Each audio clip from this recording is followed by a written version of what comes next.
现在做生意想要做好，第一个要巴结的是谁？官商勾结是吧？不要这么说，然后那个一定要认识他们。其实现在的官跟以前的官不一样了，谋略是绝对高于我们一等的。我们做经商的人只是会做生意罢了。对。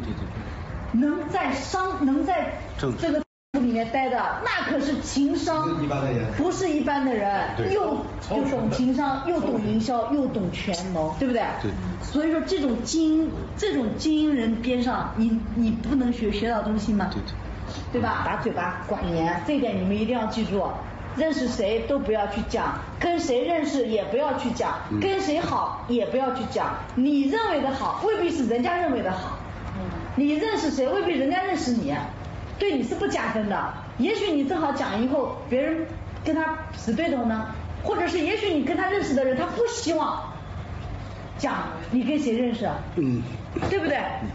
所以说把自己的嘴巴一定要去管严，不要提任何人任何点啊，然后呢，这样子他会感觉到跟你相处安全。对于他们这种类型的人，是不是安全才是放在第一位的？无所谓价格。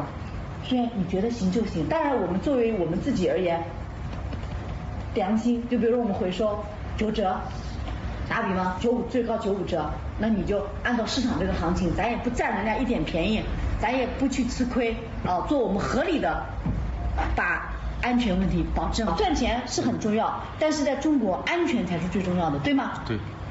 所以说呢，因为通过你的技术，然后呢获得这样的人脉，到时候他觉得你靠谱，那个他一定会帮你去介绍一些好的一些客户。当然你一定要保守他的秘密，一定永远在任何时候都不要去触碰那个特别的特殊的那个点，永远不会不知道不了解没有